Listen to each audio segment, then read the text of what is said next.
हरे कृष्ण सभी भक्तों को मैं पंचम प्रणाम।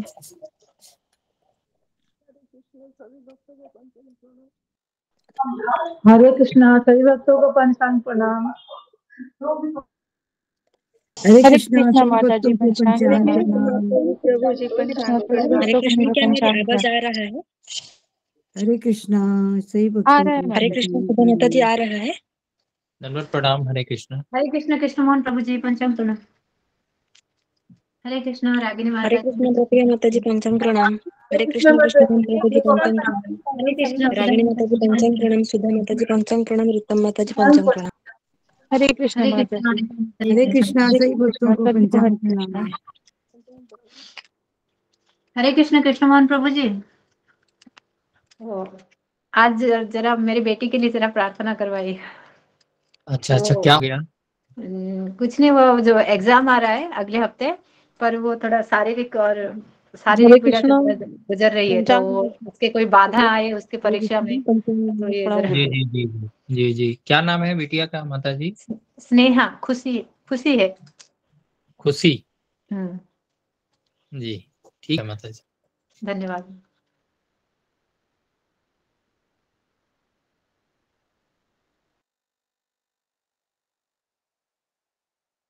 हरे कृष्णा कृष्ण प्रभु जी पंचांग प्रणाम। प्रभु जी मैं तो 4 दिन से हॉस्पिटल में एडमिट हूँ। मेरा तो टोन था, मैं नहीं कर सकूंगी प्रभु जी। पूरा बुखार कमती नहीं हो रहा, वॉमिटिंग में कमती नहीं हो रहा है प्रभु जी। आपका आफ्टरनून में है माता जी, कोई बात नहीं। मैं नहीं कर सकती, मेरा मन पूरा तबियत पूरा खराब है, मैं एडमिट हूँ 4 दिन से। जी जी ठीक है माता जी, आप जल्दी स्वस्थ हो जाएं। सुश्री माता जी आप जल्दी से स्वस्थ हो जाएंगे, आप चिंता नहीं कीजिए, हम सब लोग प्रार्थना करेंगे। हरे कृष्णा माता जी पंचांग प्रणाम। आपको डेंगू तो नहीं है? नहीं मेरे को डेंगू नहीं है, बुखार वायरल है।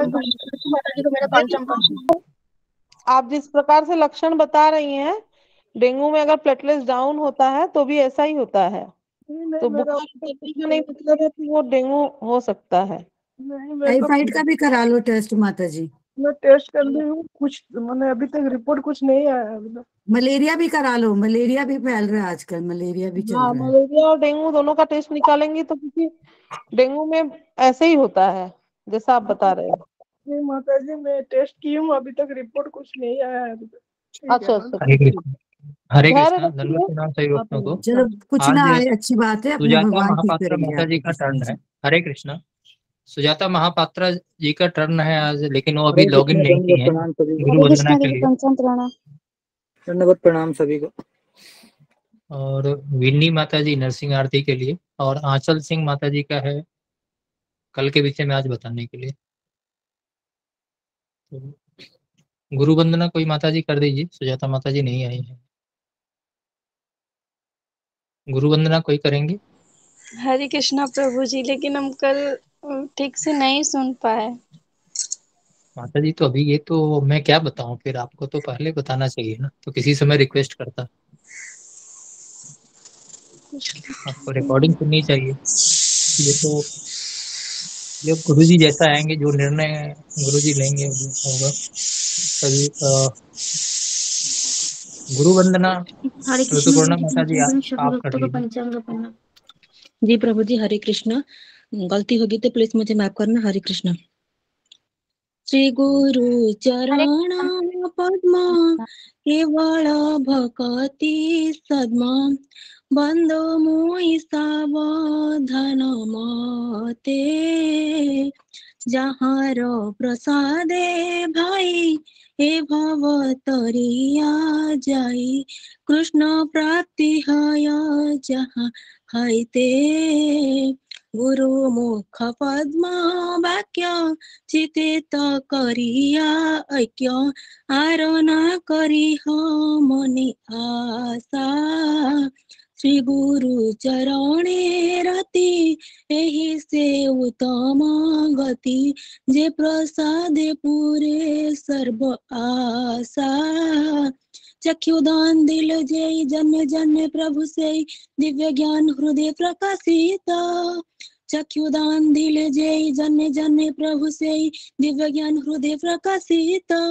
प्रेम भक्ति जहा तेह विद्या बिना सजते वेद गाहे जाहर चरित श्री गुरु करुणा सिंधु अधम जनार बंधु लोकनाथ लोकेर जीवन हा हा प्रभु करो दया देहे मोर पद छाया एवे जसगु त्रिभुवन हा हा प्रभु करो दया देहे मोर पद छाया एवे जसगु त्रिभुवन प्रभु पाद पतित पवन गुरुदेव लयनु शरण प्रभुपाद पतित पवन गुरुदेव लयनु शरण जय प्रभुपद जय प्रभुपद जय प्रभुपद जय प्रभुपद जय जय गुरुदेव गुरुदेव गुरुदेव जय जय गुरुदेव नित्य गौर हरि बोल हरि बोल हरि बोल नित्य गौर हरि बोल। हरे कृष्ण। बहुत सुंदर अति सुंदर माता जी, बहुत बहुत सुंदर। अच्छा, बहुत थैंक यू। अच्छा। जी माता जी, ये तो बहुत गुरु सुंदर माता जी, बहुत सुंदर माता जी, बहुत बहुत अच्छा है। बहुत सुंदर माता जी, बहुत अच्छा गाया आपने। हरि बोल, हरे कृष्ण कृष्ण। प्रभु जी, कल किसका टर्न है नरसिंह आरती का?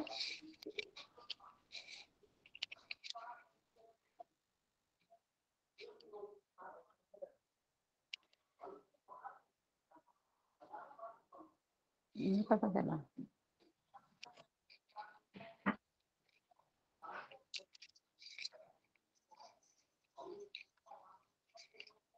प्रभु जी पंचांग प्रणाम। हरे कृष्ण सब भक्त को। प्रभु जी गुरु वंदना होगा। गुरु वंदना हो गया माता जी, वो तो 9 बजे शुरू होता है, आप लेट आई हैं। और विनी माता जी आप नरसिंह आरती कीजिए। हरे कृष्ण सभी भक्तों को पंचांग प्रभु जी नरसिंह 15 तारीख को ही गई थी। विनी माता जी बोलिए, क्या बोलना चाहते हैं आप? सभी भक्तों को पंचांग प्रणाम। दंडवत प्रणाम प्रभु। विनी माता जी आप नरसिंह आरती करेंगी क्या? आपका प्रभु जी टर्न है। मैं बाहर हूँ घर से और इस टाइम प्रभु जी मेरी तैयार भी नहीं है आरती। प्रभु जी मैं कर दूं फिर? माता जी प्रभु जी मैं कर दूं आज? आपको कल जी करना है आप माता जी। ठीक है। अच्छा जी प्रभु जी जी। नहीं विनी माता जी, आप अगर कल करती हैं तो आज संभवी माता जी को मैं रिक्वेस्ट करता हूँ। जी प्रभु जी कल करूंगी जी। ठीक है संभवी माता जी आप कर लीजिए अभी। हरे कृष्णा प्रभु जी।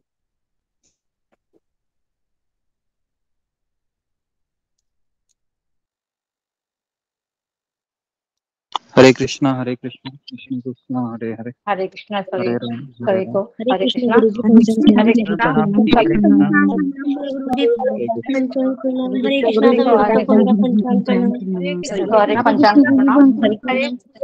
हरे कृष्णा गुरु जी। नरसिंह आरती का सभी भक्तों को दंडवत प्रणाम। हरे कृष्ण। हरे कृष्ण। नमस्ते नरसिंहाय, नमस्ते नरसिंहाय, प्रहलाद दायिनी हिरण्यकश्यपो अक्षला शिलटंका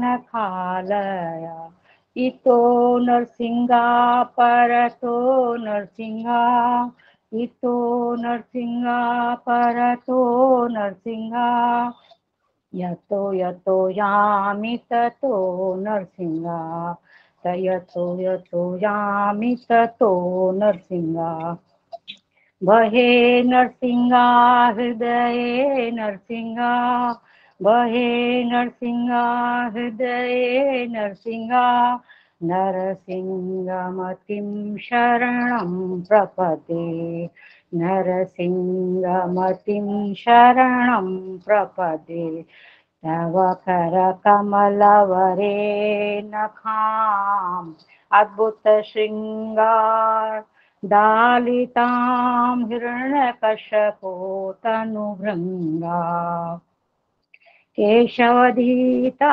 नरहरिरूपा केशवधीता नरहरिरूपा जय जगदीश हरे जय जगदीश हरे जय जगदीश हरे तव कर कमलवरे नखाम अद्भुत श्रृंगार दालितां हिरण्यकश्यपो तनुभृङ्गा केशवदीता नरहरिरूपा जय जगदीश हरे जय जगदीश हरे जय जगदीश हरे जय नरसिंह देव जय जय नरसिंह देव प्रहलाद महाराज जय जय प्रहलाद महाराज प्रभुपाद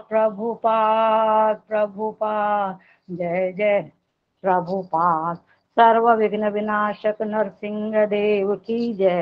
हरि बोल हरि बोल हरि बोल हरि बोल माता बहुत अच्छा गाया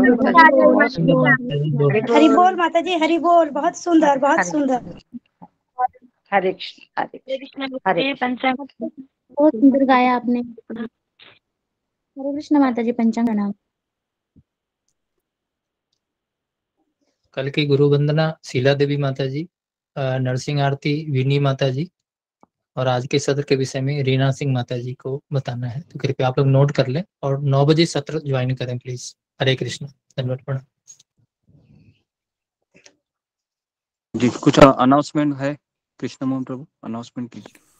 गुरुजी पंचांग प्रणाम।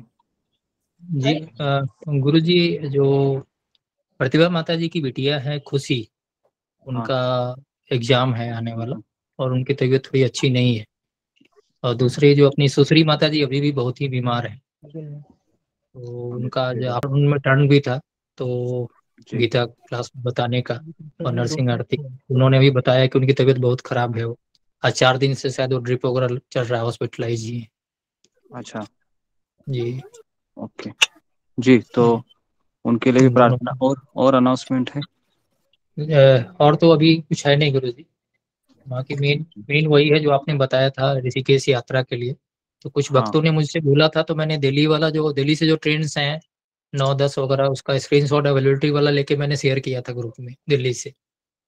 ओके जी। और एक भक्त पूछ रहे थे कि अगर 9 को पहुंचेंगे तो चलेगा, तो मैं बोला हाँ चलेगा, पहुंच सकते हैं। चलेगा। जो आप आने का 9 तारीख 10 तारीख जो भी है जी जी जी, तो आने का कोशिश कीजिए जी। हरे कृष्णा गुरु जी, एकादशी आज है कि कल है? एकादशी कल है, आज नहीं है। अच्छा, हरे कृष्णा गुरु जी। जी गुरुजी आज से यहाँ पे काफी लोगों ने रखी हुई है, लेकिन कल है एकादशी। अलग अलग जगह पर अलग अलग हो सकता है। गुरुजी मैं तो कल रखूंगी, फिर नॉर्थ इंडिया में कल होगा। जी जी, तो हमारे यहाँ पर भी कल ही है एकादशी। कल 2 व्यक्ति में एकादशी आ रही है ना, ये कल अपना यहाँ पे है ना इस्कॉन के अंदर। हाँ, तो एक्चुअली कैलेंडर में वाले कल है, वैष्णव कैलेंडर में है कल एकादशी है ना। तो मेरा पंचांग प्रणाम। हरे तो कृष्णा। आप कल करना अच्छा हरे रहेगा। कृष्णा गुरु जी, पंचांग प्रणाम। ठीक है ओके।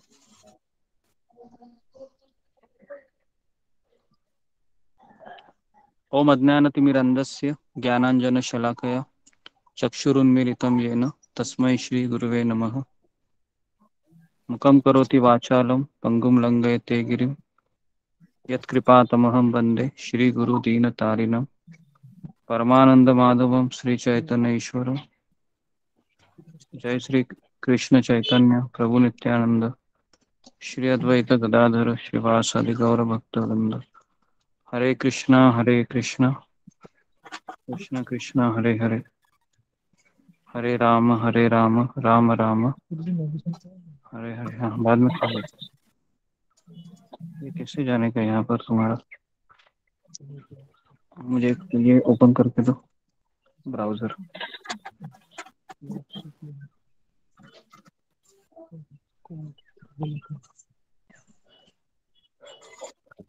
ओके, तो जैसा कि अनाउंसमेंट किया था इन्होंने, नहीं ब्राउजर अलग जैसा हम डालते हैं ना यहाँ पर ऐसे।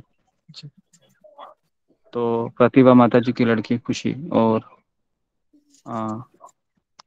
और किनका था? एक ये सुश्री माता जी का तबीयत, और बस 2 ही गुरुजी अभी तक इन्फॉर्मेशन। हाँ ठीक है, ओके जी। ये तो ये क्रोम में खोलना चाहिए इसकी।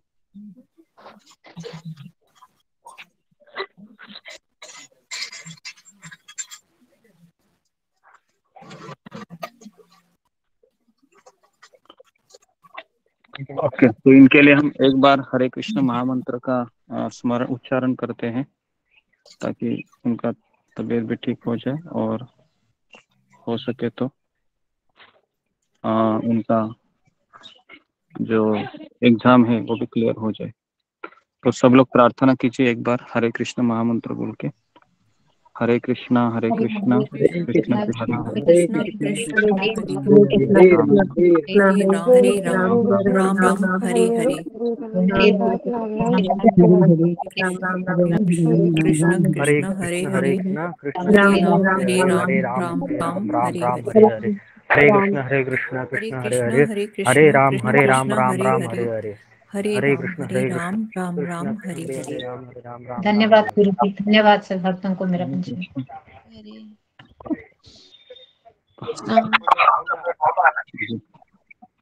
ओके, प्रणाम सभी लोगों को प्रणाम।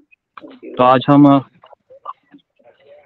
आज हम प्रभुपाद लीलामृत थोड़ा सा हम वापस शुरू करेंगे।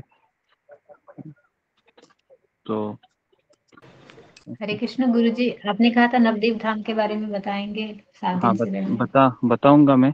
आज 16 तारीख है, 16/6/22। तो थोड़ा सा हम 2-3 दिन प्रभुपाद के बारे में चर्चा करते हैं। ठीक है, नहीं तो हम नवदीप धाम के बारे में भी बता सकते हैं। और ठीक है, तो जैसा कि हमारा 22 तारीख का यात्रा है, 23 तारीख को यात्रा हमारी शुरू होने वाली है। तो उसके उपलक्ष्य पर जैसे कि हम श्रीधाम मायापुर में जा रहे हैं 22 तारीख को, है ना। और हम किसी का माइक चालू है, माइक को बंद कीजिए जी। ओके, किसका माइक ओके हो गया जी। हाँ, तो हम श्रीधाम मायापुर के बारे में नवदीप महात्म्य करके एक भक्ति विनोद ठाकुर ने एक किताब लिखी है, तो उसमें से थोड़ा सा हम पढ़ेंगे, है ना।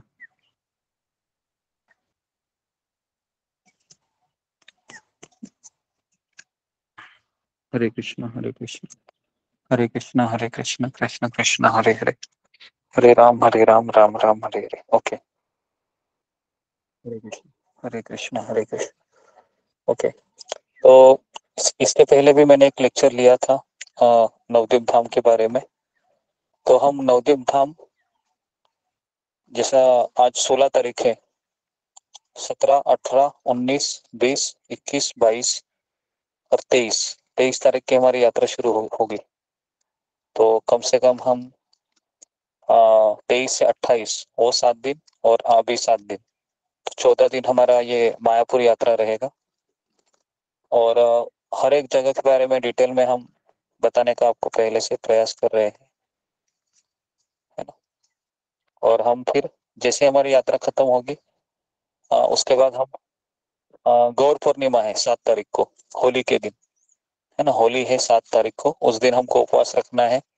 चैतन्य महाप्रभु का जन्मदिन है, जन्मदिन मतलब आविर्भाव दिन है। स्वयं भगवान श्री कृष्ण है, वह कलयुग में अवतरित होते हैं हरिनाम का प्रचार करने के लिए।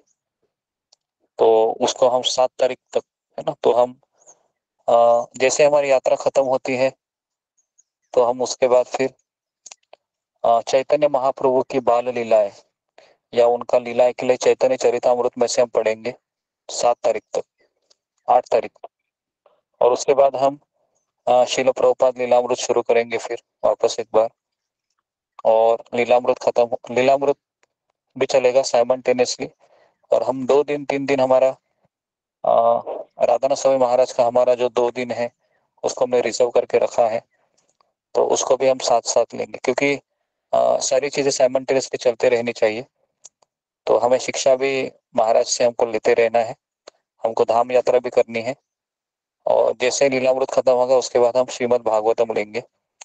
तो भागवतम में से मेन जो चीजें हैं उसको हम कवर करेंगे, जैसे अजामिल का पास टाइम है, कुंती महारानी की शिक्षाएं हैं, ध्रुव महाराज का लेसन है, उसके बाद पांडवों का वनवास है, फिर भीष्म देव की प्रार्थनाएं हैं, अश्वत्थामा का वध है ना। तो ये सारी चीजें हम कवर करेंगे भागवतम में।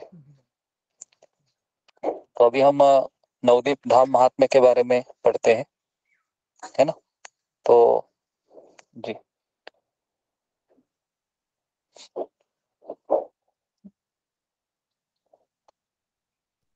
गुरुजी एक दो को-होस्ट बना दीजिए।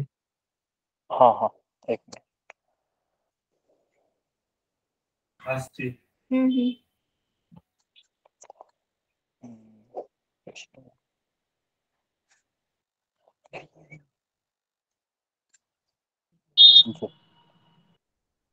ओके, तो जैसा कि अभी हम नवदीप धाम के बारे में, यात्रा है हमारा, थोड़ा सा यात्रा में 20-30 लोग आने वाले हैं, थोड़ा सा मूड भी हमारा क्रिएट होना चाहिए, हम यात्रा जा रहे हैं। तो नवदीप धाम महात्म्य,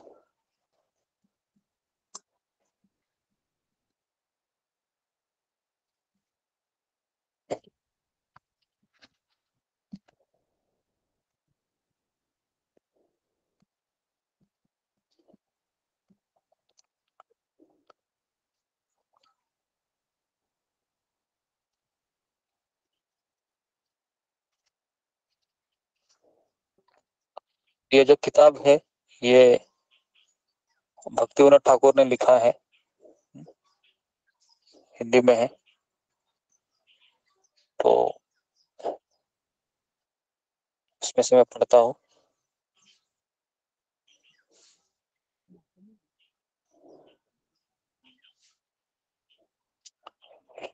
तो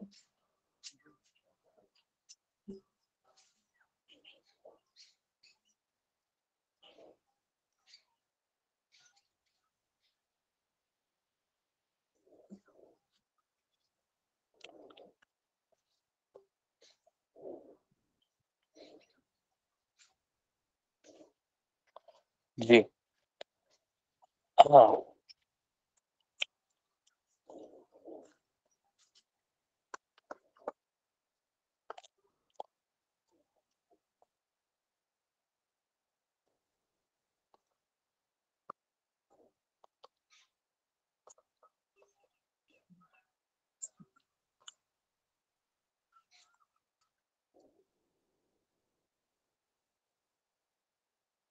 ओके। तो आ गया, दिखाई नहीं दे रहा जी। ओके,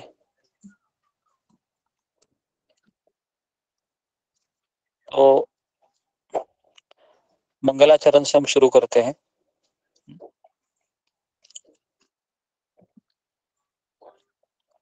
और मोबाइल कहाँ है? मोबाइल निकाल और एक मिनट।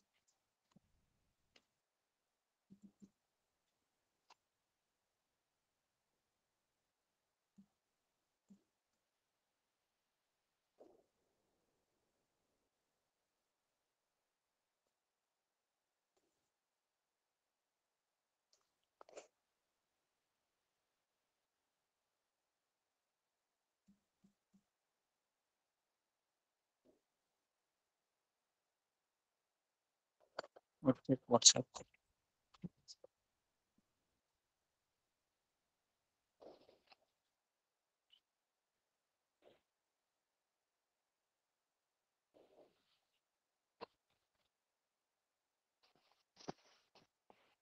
ऐसे करो।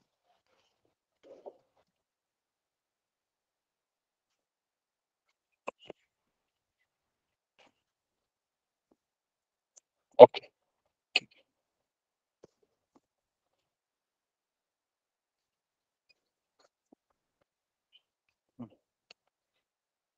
हरे कृष्णा सब भक्तों को। ओके तो हाँ, भक्ति विनोद ठाकुर जो हमारे आचार्य हैं, जिसके बारे में हमने कल एक भजन गाया था, भूलिया तो मारे संसार आसिया पे ये नाना विध वेता, है ना। तो ये जो भजन है, इस भजन को हमेशा हमको गाना चाहिए, क्योंकि इस भजन में हमारे बारे में वर्णन किया गया है कि किस तरह से हम इस संसार में, है ना, दुखों का सामना करते हैं हमेशा, और हम दुखों को किस तरह से हम अपनाते हुए इस संसार के भ्रमित सुखों में हम गिरे रहते हैं। तो मंगलाचरण में गा रहा हूँ पहले, क्योंकि अभी हम यात्रा एक तरीके से हम आज ही शुरू कर रहे हैं, नवदीप की यात्रा मानसिक रूप से, और हम शारीरिक रूप से हम 23 तारीख को 22 तारीख को जाएंगे, है ना। जय जय नवद्वीप चंद्र शचि सूत, जय जय नित्यानंद राय अवधूत। तो नवदीप के चंद्र स्वरूप श्री शचिनंद की जय हो, जय हो। अवधूत श्री नित्यानंद प्रभु की जय हो। जय जय श्री अद्वैत प्रभु महाशय, गदाधर श्रीवास पंडित जय जय। अद्वैताचार्य प्रभु की जय हो, जय हो। श्री गदाधर पंडित तथा श्रीवास पंडित की जय हो। तो कितने लोग हो गए? सबसे पहले किसकी जय की है? चैतन्य महाप्रभु की। फिर किसकी जय की है? नित्यानंद प्रभु की। फिर किसका जय हुआ है? अद्वैताचार्य। फिर किसकी जय हुई है? गदाधर पंडित। फिर किसकी जय हुई है? श्रीवास पंडित। अभी किसकी जय हो रही? देखो, अभी भगवान के धाम की वंदना कर रहे हैं हम। जय नवद्वीप धाम सर्वधर्म सार, जय नवद्वीप वासी गौर परिवार। कितना सुंदर भजन है, देखो श्लोक है, देखो मैं वापस पढ़ रहा हूँ इसको। जय नवद्वीप धाम सर्वधाम सार, जितने भी धाम है इस संसार में, वृंदावन, द्वारिका, जगन्नाथपुरी, उसके बाद अयोध्या, ऋषिकेश, हरिद्वार, काशी, उसके बाद नीचे अगर हम आएंगे तो रामेश्वरम है ना। तो ये सारे जितने भी धाम है, तो यहाँ पर बताया गया है कि जय नवद्वीप धाम सर्वधाम सार। तो जितने भी धाम है उसका सार क्या है? उसका सार नवद्वीप धाम है। ये हमने काफी बार आपको गोलोक चार्ट में दिखाया है ना। तो मैं वापस नहीं जा रहा हूँ। और आगे लिखा गया है जय नवद्वीप वासी गौर परिवार। तो जो नवद्वीप में रहने वाले हैं, जैसे अभी हम 7 दिन के लिए जा रहे हैं, तो हम एक तरीके से धामवासी है अभी वहां पर 7 दिन के लिए केवल। और ये भक्तिविनोद ठाकुर लिखते हैं गौर परिवार। तो ये हमारा कौन सा परिवार है? गौर। गौर मतलब चैतन्य महाप्रभु, है ना। हमारा कृष्ण परिवार नहीं है। तो अगर मैं आपको ऑप्शन दूं, कृष्ण कहते हैं सर्वधर्मान परित्यज्यम, सारे धर्मों को छोड़ दो और मेरी शरण में आ जाओ। चैतन्य महाप्रभु के क्या कहते हैं? चैतन्य महाप्रभु कहते हैं गृहे था के वने था को सदा हरि बोले डाको। मतलब आप घर में रहो या आप कहीं पर भी रहो, क्या करो? हरि का नाम ले लो। तो दोनों में से आपको कौन अच्छे लग रहे? बताइए। चैतन्य महाप्रभु। महाप्रभु अच्छे हरि का नाम। महाप्रभु अच्छे लग रहे हैं ना जी। अभी कृष्ण आएंगे तो कृष्ण आप बोलेंगे, है ना, पति को छोड़ दो, बच्चे को छोड़ दो, मेरे पास आ जाओ, तो बहुत डिफिकल्ट लगेगा, है ना। चैतन्य महाप्रभु बोलते हैं किसी को मत छोड़ो, केवल मुझे अपनाओ, जहां पर है वहां पर, तो कौन सा वाला सिंपल है? चैतन्य महाप्रभु वाला है ना, चैतन्य बराबर। महाप्रभु वाला। और इसके लिए नवद्वीप वासियों की भी जय। अभी देखिए, अभी किसकी जय हो रही है? धाम की जय हो रही है। उसके बाद नवद्वीप वासी की जय हो रही है। अभी भक्तों की कृपा से सभी कार्य संभव होता है, ये हमारे ग्रुप में हमने बहुत देखा है। तो मैं अभी भक्त का महिमा गा रहे हैं। सकल भक्त पदे कोरिया प्रणाम, संक्षेपे वर्णिब आमी नवद्वीप धाम। भक्तिविनोद ठाकुर कहते हैं कि अभी मैं क्या कर रहा हूँ, जितने भी गौर भक्त है सबके चरण कमलों में प्रणाम कर रहा हूं मैं, सबके चरण कमलों में प्रणाम कर रहा हूं। तो ये होता है भक्त। भक्त कभी भी कोई भी शुरुआत कैसे करता है? भक्तों को प्रणाम करके करता है, भक्तों से आशीर्वाद लेके करता है, तभी वो कार्य सफल हो जाता है। नहीं तो हम क्या करेंगे, हम अपने ही मर्जी से कोई भी कार्य करेंगे तो उसमें बहुत सारे दुविधा आ जाती है ना। तो जैसे अभी हम यहाँ पर भी देखिए कि एग्जाम हो, कोई बीमार हो, कुछ भी हो, हम पहले आशीर्वाद लेने की एक परंपरा शुरू की है यहाँ पर, बराबर है ना। कभी आपने पहले तो हमने सोचा नहीं था, लेकिन अभी ये बहुत कोई भी कार्य हो ऐसा लग रहा है वो भौतिक है, कोई बात नहीं, लेकिन हम भौतिक को अगर हम भगवान के भक्तों का आशीर्वाद लेके करेंगे तो वही कार्य क्या होगा? आध्यात्मिक होगा, है ना। तो इसके लिए यहाँ पर भक्तिविनोद ठाकुर कह रहे हैं, सकल भक्त पदे कोरिया प्रणाम। सारे भक्तों के चरणों में मैं प्रणाम करता हूँ पहले। उसके बाद वो कहते हैं कि अभी मैं नवद्वीप धाम का वर्णन कर रहा हूँ। तो ये होते हैं आचार्य। आचार्य हमको सिखाते हैं कैसे कोई कार्य हमको संपन्न करना चाहिए।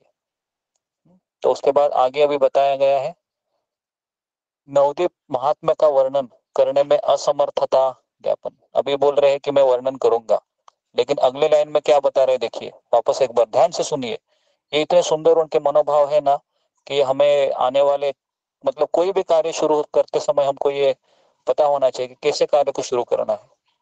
तो कह रहे हैं वापस, नवद्वीप मंडलेर महिमा अपार, ब्रह्मा आदि नाही जाने वर्णे साध्यकार।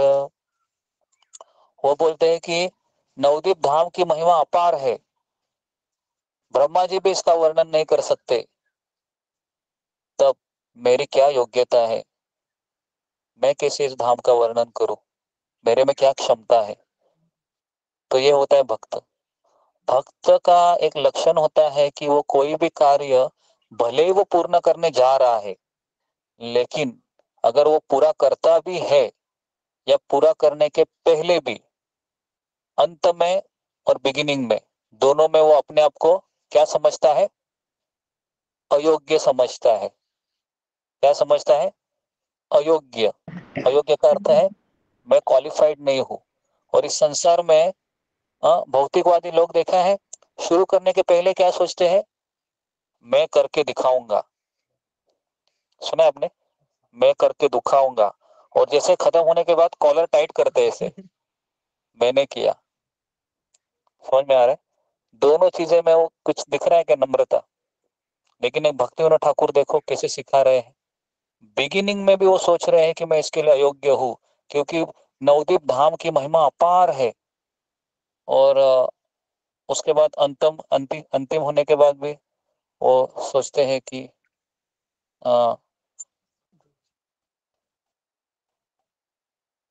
हाँ, अंतिम बार भी सोचते हैं कि ये सब भक्त की कृपा, गुरु की कृपा, कृष्ण की कृपा से हुआ है।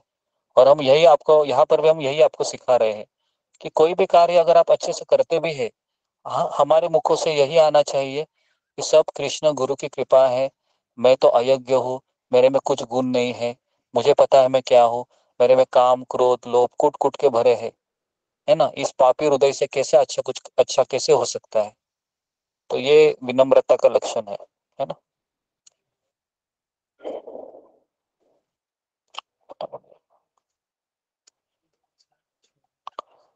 ओके, तो अभी हम आगे बढ़ते हैं। अभी किसका देखिए, शेष और महादेव। अभी ब्रह्मा जी का बोल दिया इन्होंने, अभी अनंत शेष और महादेव ये दोनों भी अभी नवदीप की महिमा का वर्णन करने में असमर्थ है। तो वापस मैं श्लोक गा रहा हूँ। सहस्त्र वदन शेष वर्णिते अक्षम शुद्र जीव आमे किसे हईब सक्षम। वो कह रहे कि अनंत शेष के सैकड़ों मुखों के द्वारा भी इसका वर्णन मैं कर नहीं सकता हूँ। किसका?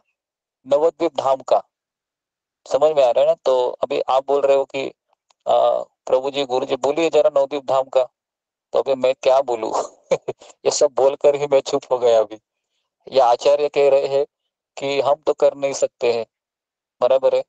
सहस्त्र वदने, अनंत शेष को कितने रहते हैं फन? सहस्त्र, है ना। और वो क्या कह रहे अगले लाइन में? क्षुद्र जीव। क्षुद्र मतलब मैं क्षुद्र जीव किस प्रकार से ये कार्य कर सकता हूँ, है ना। तो आगे लाइन में, अभी आगे लाइन में देखो क्या कहते हैं। सत्यवटे नवद्वीप महिमा अनंत देव देव महादेव नाही पाय अंत। देवादिदेव महादेव भी इसका अंत नहीं पाते हैं। नवद्वीप धाम की महिमा अनंत है ना।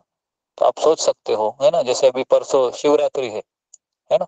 तो शिवरात्रि में हम आपको परसों के दिन शिव जी की महिमा आपको बताएंगे, है ना। या सुबह के क्लास में बताएंगे, नहीं तो दोपहर के क्लास में बताएंगे। मैं सोच रहा हूँ कि दोपहर की क्लास में बताऊंगा महाशिवरात्रि के ऊपर कि शिव जी का कृष्ण के साथ क्या कनेक्शन है। तो आपका पूरा डिटेल में बताऊंगा मैं, और आपको समझ भी जाएगा कि शिवरात्रि या महादेव है ये कौन है ना। उसके बाद अभी आगे श्लोक। इतना सब बोलने के बाद देखो अभी क्या बोल रहे आगे, कि मैं विनम्र हूँ, नहीं मेरे में कुछ गुण नहीं है, मैं शुद्र हूँ, मैं ब्रह्मा जी भी थक जाते हैं, उसके बाद महादेव जी भी वर्णन नहीं कर सकते, मैं शुद्र जीव भला क्या कर सकता हूँ। लेकिन आगे लाइन पे बताते अभी, तथापि चैतन्य चंद्र इच्छा बलवान सेई इच्छा वशे भक्त आज्ञार विधान। तो कहते हैं कि चैतन्य महाप्रभु की इच्छा है, उनकी इच्छा बहुत बलवान है, तो उनकी इच्छा के बल स्वरूप मैं यह कार्य करने जा रहा हूँ। समझ में आ रहा है। तो ये भक्त का सब लोग लिखिए कि भक्त के कौन से गुण यहाँ पर हम देखते हैं भक्तिविनोद ठाकुर के। पहला है अपने आप को पतित समझना, और दूसरा है गुरु की आज्ञा को अपने सर पर लेके उस कार्य को संपन्न करना। ये दो चीजें हर एक शिष्य में या हर एक जो साधक है उसके अंदर होना चाहिए। पहला है अपने आप को अयोग्य समझना, और दूसरा है उस आज्ञा को अपने शिरोहार लेके उसको विनम्र भाव से संपन्न करना। ओके, ऐसा नहीं कि मैं पतित हूं तो मैं कुछ नहीं करूंगा। सुना है आपने, कई लोग कहते कि मैं इतना पतित हूं, मैं इतना पतित हूं कि मैं गीता बांटने भी नहीं जा सकता, मैं इतना पतित हूं, मैं इतना पतित हूं, मैं भगवान की पूजा नहीं कर सकती। सुना, ऐसे भी लोग बोलते हैं हम इतने पतित है, इतने पतित है कि हम गीता को हाथ भी नहीं लगा सकते। समझ में आ रहा है। तो ये क्या हो गया, ये विनम्रता हुई क्या? ये विनम्रता नहीं है, ये क्या है? ये आलस्य, या इसको कपट कह सकते हैं, या न करने का बहाना, है ना। पता है ना, कोई कोई लोग ऐसा नहीं जाते हैं तो कैसा करते हैं, प्रसाद खाते समय बोलते हैं क्या, मैं इतना पतित हूँ, इतना पतित हूँ, मैं प्रसाद ही नहीं खा सकता बोलते हैं ऐसे तो कभी नहीं बोलेंगे, बराबर है। तो तो इस तरीके से ये है ना। तो इसके लिए कभी कभी हम भक्त लोग इतने स्मार्ट रहते हैं कि वो पतित विनम्रता को भी हम ढाल बना लेते हैं चलाने के लिए है ना। तो इस तरीके से यहाँ पर आगे अभी बोल रहे हैं कि भगवान की इच्छा है, सर्वस्व है। आगे लाइन में बताते हैं भक्त की भी इच्छा है कि मैं नवदीप धाम का वर्णन करूं। तो अभी अगले श्लोक में लिखते हैं, भक्त गणे आज्ञा दिला चैतन्य इच्छाय नदिया महात्म्य वर्णी भक्तेर कृपाय। तो वो लिख रहे अभी कि चैतन्य महाप्रभु ने तो मुझे, चैतन्य महाप्रभु की इच्छा से ही भक्तों ने मुझे आज्ञा प्रदान किया है।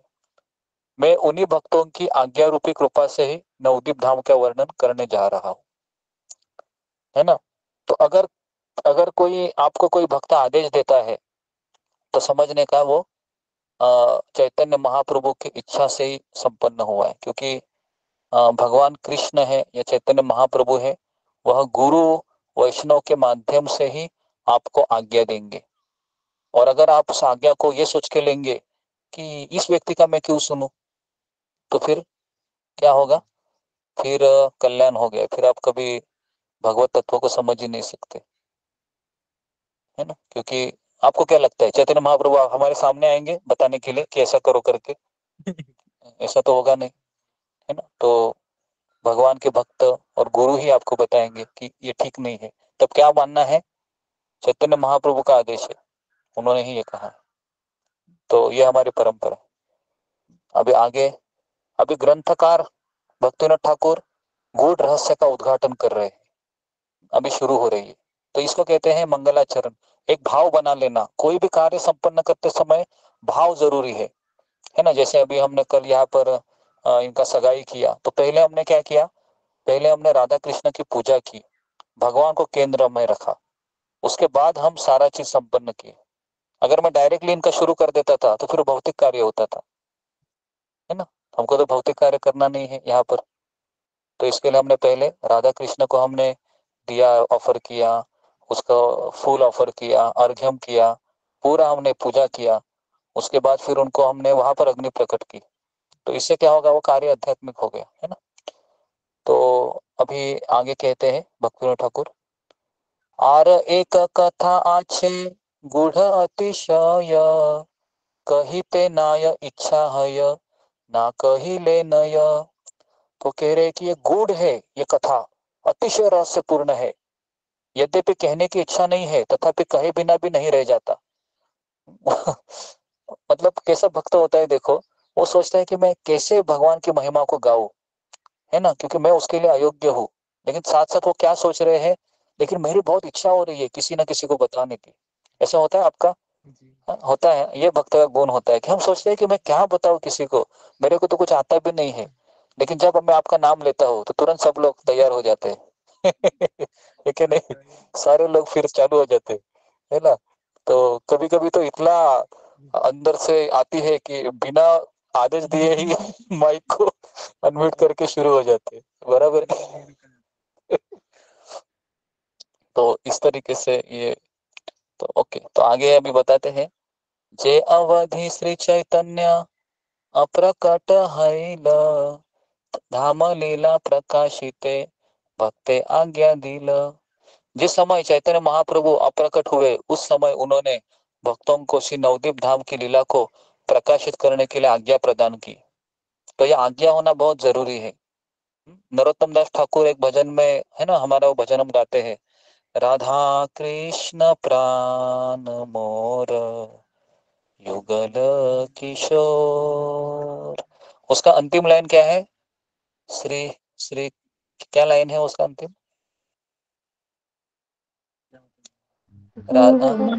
हमारा आज्ञा दासेर अनुदास, है ना, आज्ञा एक है ना वो भजन।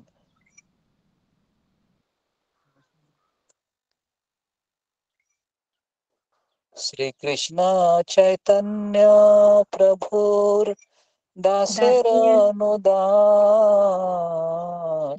सेवा अभिलाष कोरे नरोत्तम दास। उसके पहले भी एक है, जी गुरु जी, ललिता, हाँ, ललिता सहा, ललिता विशाखा आदि जत सखी वृंद। आज्ञा या उसके बाद करीब ना चौरिनर आज्ञा या करीबो सेवा चरणारविंद। तो ये आज्ञा शब्द में ढूंढ रहा था, है ना, क्योंकि को यहाँ पर आज्ञा ही आई है। तो नरोत्तम दास ठाकुर भी कहते हैं कि ललिता विशाखा सखी की आज्ञा से मैं क्या करूंगा, राधा कृष्ण की सेवा करूंगा। अभी मुझे बताइए, हमारे आचार्य का मूड देखिए, आज्ञा का वो इंतजार कर रहे हैं कि मुझे कोई आज्ञा दे फिर मैं कार्य करूं, और हम बिना आज्ञा के शुरू हो जाते हैं। तो समझ में आ रहा है ना, छोटी छोटी बात है, लेकिन कभी कभी हम क्या करते हैं, इसको भूल जाते हैं और सोचते हैं कि मैं इतनी मेहनत कर रही हूँ भक्ति में, इतना मेहनत कर रहा हूँ, क्यों नहीं मुझे कुछ मिल रहा है। तो फिर ये आज्ञा हुआ है हमको तो इसको निकालना चाहिए था।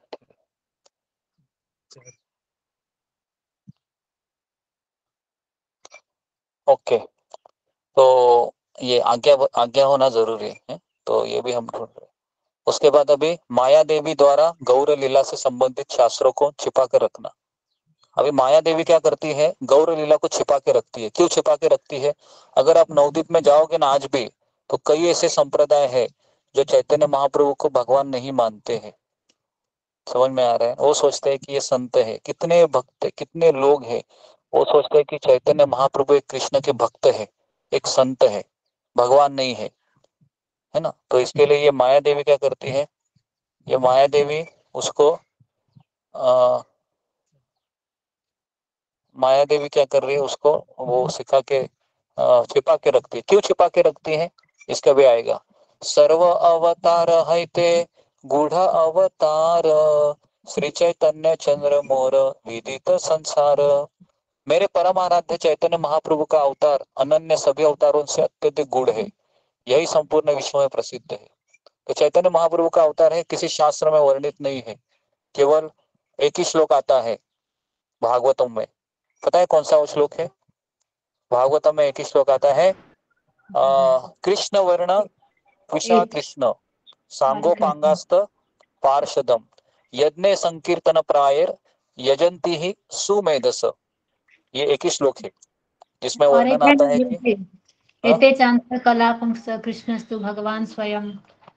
हाँ, लेकिन उसमें ये नहीं है चैतन्य महाप्रभु का। वो तो इसके लिए वो श्लोक आया है कि वह कृष्ण ही भगवान है, उसके लिए वो श्लोक है।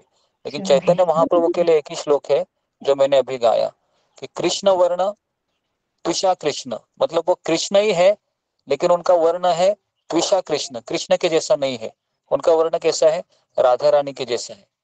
कृष्ण वर्ण त्विषा कृष्ण सांगोपांगास्त पार्षदम। और वो किनके साथ आने वाले हैं? अपने पार्षदों के साथ आने वाले। और क्या करने वाले हैं? वह यजन सांगोपांगास्त पार्षदम यज्ञ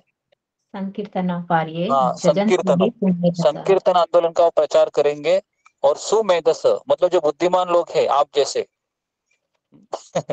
आप जैसे बुद्धिमान लोग इसको स्वीकार करेंगे। तो ये वो महिमा है। तो आप सभी लोग हैं, है ना। तो एक बार लोकनाथ महाराज है, हमारे परम पूज्य लोकनाथ महाराज इस्कॉन के वरिष्ठ प्रभुपाद के सन्यासी शिष्य है। तो एक बार उन्होंने प्रवचन में कह रहे थे, अगर कोई इस्कॉन का भक्त है, वह चैतन्य महाप्रभु से भी प्रेम करता है और कृष्ण से भी प्रेम करता है, तो वो कहाँ जाएगा? कौन सी लीला में प्रवेश करेगा? गौर लीला में जाएगा या कृष्ण लीला में जाएगा? तो उन्होंने बताया था कि वह दो रूप प्रकट करेगा। उसका एक रूप गौर लीला में जाएगा, दूसरा रूप कृष्ण लीला में जाएगा। कितना अच्छा है ना, दोनों जगह पर हम मिठाई खाएंगे है ना। दोनों जगह पर हमको, उधर भी हमको आस्वादन मिलेगा, यहाँ पर भी आस्वादन मिलेगा। गुरुजी हरे कृष्णा पंचांग प्रणाम। ये जो भागवतम में ये लिखा है, ये चैतन्य महाप्रभु के बारे में, तो इसके बारे में और कोई मतलब ये कथावाचक इसके बारे में अभी तक मैंने नहीं सुना है किसी के मुंह से। तो इसके लिए यहाँ पर गूढ़, क्योंकि ये अवतार गूढ़ अवतार है। ब्रह्मा जी के एक दिन में 1000 कलयुग आते हैं और 1000 कलयुग में केवल एक बार ही चैतन्य महाप्रभु आते हैं। तो इसके लिए ये बहुत रेयर है चैतन्य महाप्रभु के बारे में पता चलना। और हमारा सौभाग्य है कि हम गुरु शिष्य परंपरा से ही इस रहस्य को समझा जा सकता है। अगर तुम खुद जाओगे नवदीप धाम में, है ना, अकेली, और तुमको कुछ पता ही नहीं है, तो भी आप इस रहस्य को नहीं समझ सकते। आप सोच रहे हो कि ठीक है, हो गए कोई चैतन्य महाप्रभु ऐसे ही नाच रहे हाथ ऊपर करके, पता नहीं कौन है, लोग बोलते हैं कृष्ण है, लेकिन मेरा मन तो नहीं मान रहा है। तो जब तक आपके ऊपर भक्त का हाँ, तो यही हम कर रहे हैं अभी, गुरु शिष्य परंपरा को फॉलो कर रहे हैं ना। तो जैसे परिवार के लोग हैं ना, जैसे पतिदेव क्या बोलते हैं कि तुम हो ना कि ये गणेश जी का पहले आरती करती थी, अब वो सब छोड़ दिया, और ये कौन से गुरु महाराज चैतन्य महाप्रभु, ये कौन कौन से क्या बोल रही हो। मैंने बोली आप नहीं समझ रहे हैं, इसीलिए आप बोल रहे हैं। बोले ये हमारे कलयुग के अवतार है, और तो ये बोलिए, तो तुम गणेश जी का, शिव जी का ये सब जो आरती करती थी वो काहे नहीं करती हो? तो तुमको मतलब ये गलत शिक्षा दे रहे हो। अगर ये है तो बोल भागवतम में चाहे और दूसरे कथावाचक क्यों नहीं कहे अभी तक? तो उनको हाँ मेरे को तो जवाब देना है, तो इसीलिए हम आपसे पूछ रहे थे। हाँ हाँ हाँ, बराबर है, बराबर है। तो इसके लिए मैं बता रहा हूँ, भक्ति ये रहस्य है ना। जब तक भगवान का कृपा नहीं होता है हम रहस्य को समझ नहीं सकते।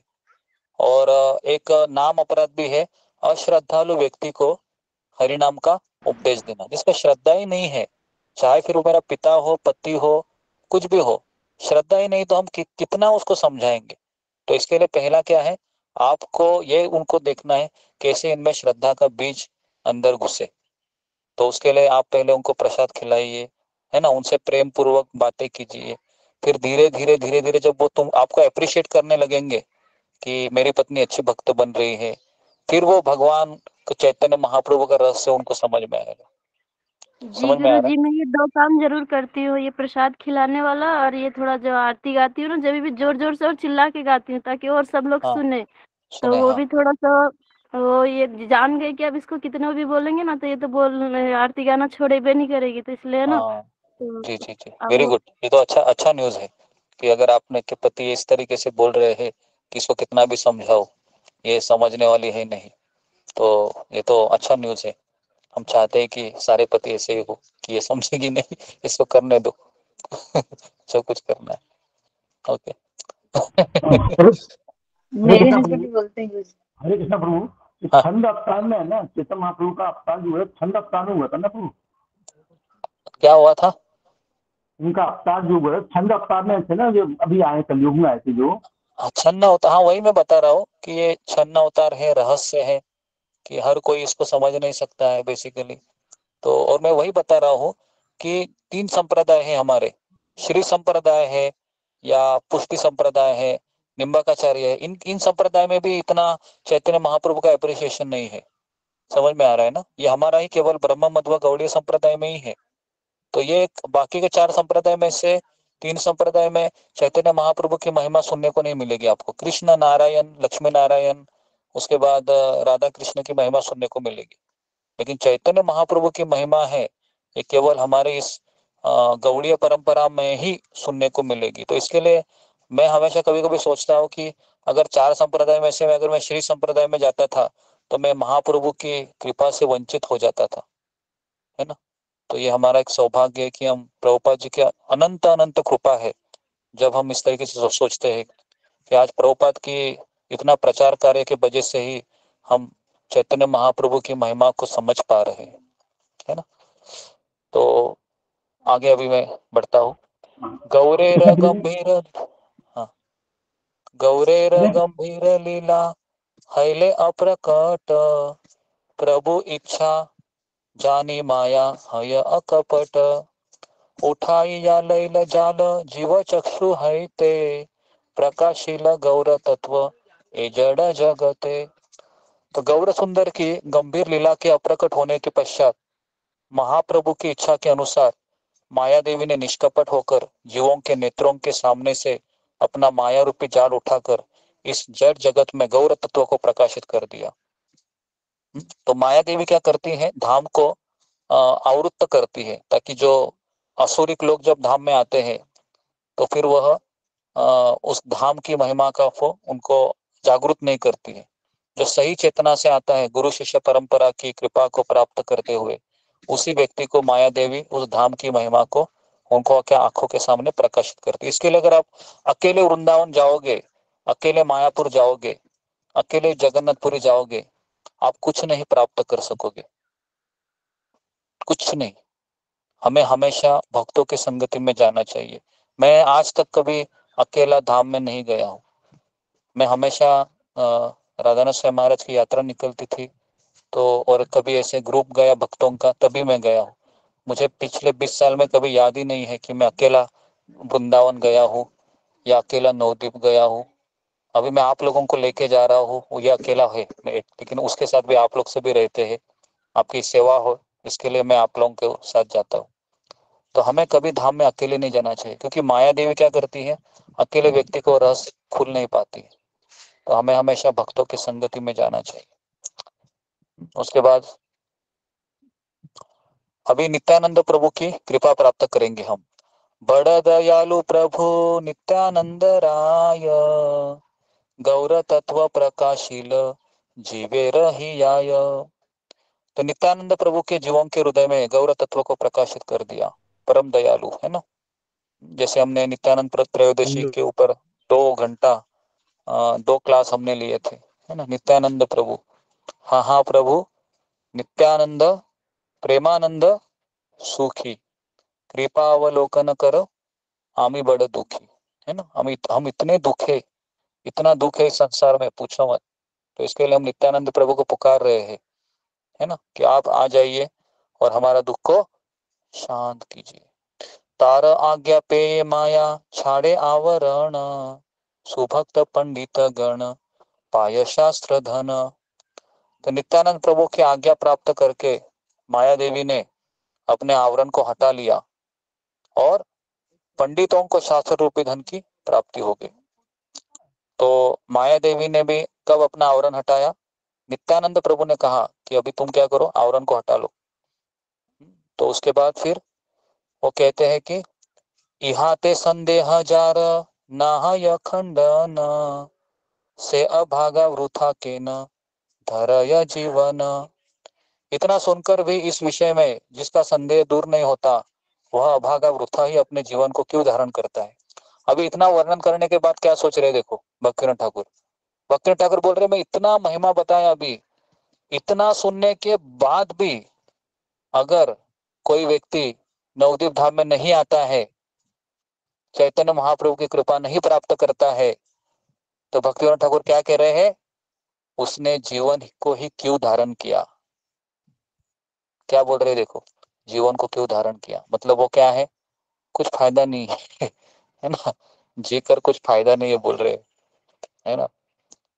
कोई बात नहीं, जो लोग नहीं आ रहे अगले साल, है ना, आ जाना। ऐसा मत सोचना कि, है ना, कि अरे बाप रे मैं नहीं जा रहा हूँ तो क्या है, मेरे लिए बोल रहे हैं क्या, तो ऐसा मत समझिए। ठीक है, तो आप अगले साल आ सकते हैं, या फिर आप घर में भी रहकर नवदीप धाम में आ सकते हैं, है ना, इस तरीके से। उसके बाद जय काले ईश्वर जय कृपा वितरय, भाग्यवंत जनता है बड़ सुखी है। भगवान अपनी इच्छा के अनुसार जिस समय जिस प्रकार की कृपा वितरण करते हैं, भाग्यवान व्यक्ति उनकी उसी कृपा को प्राप्त करके बहुत आनंदित होते हैं। तो कृपा ये भक्ति का सार है।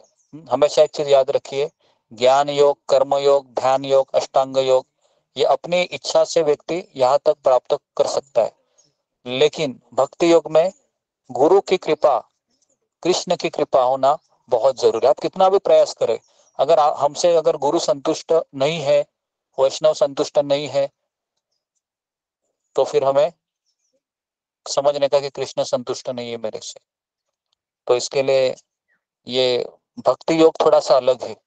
भक्ति योग में आपको, हम सबको ही भक्ति योग में हम सबको उचित एटीट्यूड, मतलब उचित मनोभावना को ज्यादा जरूरी है। इसके लिए हम वो जपा के समय भी हम सभी लोग उस श्लोक को दोहराते हैं ना, प्रणादपि सुनीचेन तरोरपि सहिष्णुना, है ना, अमानी न मान देना कीर्तनीय सदा हरि। क्योंकि विनम्र नहीं हुए, मैं सहनशील नहीं हूँ, आदर देने की भावना नहीं है, और मैं बहुत कुछ कर रहा हूँ, है ना, 64 माला कर रहा हूँ मैं, या 100 माला कर रहा हूँ, लेकिन ना मैं नम्र हूँ ना सहनशील हूँ। कृपा मिलेगी? क्या लगता है, कृपा मिलेगी?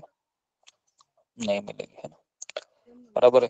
तो इसके लिए तो अभी दुर्भाग्य व्यक्ति के लक्षण बता रहे हैं।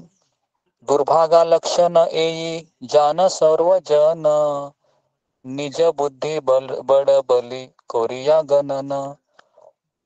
मैं ही सबसे अधिक बुद्धिमान हूँ, ऐसा मानने वाले व्यक्ति को ही सबसे बड़ा दुर्भाग्यशाली समझना चाहिए। समझ में आ रहा है? अगर हम बोलते हैं कि मैं सबसे अधिक बुद्धिमान हूँ, मुझे गीता अच्छी तरह से आती है, भागवत अच्छे से समझ में आया, माला भी मैं ऐसे करता हूँ, प्रभु जी हिलता भी नहीं हूं मैं, पता है क्या, कभी सोता भी नहीं हूं मैं, इतना अच्छा जपा करता हूं मैं, पता है क्या आपको? समझने का कि हम क्या है, दुर्भाग्यशाली है ना, बराबर है। हाँ प्रयास करना चाहिए, लेकिन इसका ढिंडोरा पीटना चाहिए क्या कि मैं देखो कितना अच्छा जपा कर रहा हूँ, हरिदास ठाकुर के जैसा भी हो गया मैं। हाँ, तो ये कभी हम दुर्भाग्यशाली है, यहाँ पर लिखा हुआ है ईश्वरेर कृपा नाही करय स्वीकार कुतर के मायार गतते पड़े बारंबार। जो भगवान की कृपा को स्वीकार नहीं करता वह अपने कुतर्क से बार बार माया के गड्ढे में गिरता है ना। तो भगवान की कृपा को स्वीकार करना चाहिए। उसके बाद अभी नित्यानंद प्रभु आह्वान कर रहे हैं, क्या आह्वान कर रहे हैं? ऐसो हे कलीर जीव, कह रहे कि हे कलयुग के जीव, छाड़ कुटी नाटी, मतलब कुटी नाटी मतलब कुटी नाटी का अर्थ है कि जो मन में कपट है उसको छोड़ दो और क्या करो, निर्मल गौरांग प्रेम लह परिपाटी, गौरांग प्रेम की परिपाटी को स्वीकार करो। क्योंकि जिसके हृदय में कपट है, दंभ है, उस व्यक्ति के हृदय में भगवान रहते हैं क्या? बताइए, रहते हैं? नहीं रहते हैं, है ना।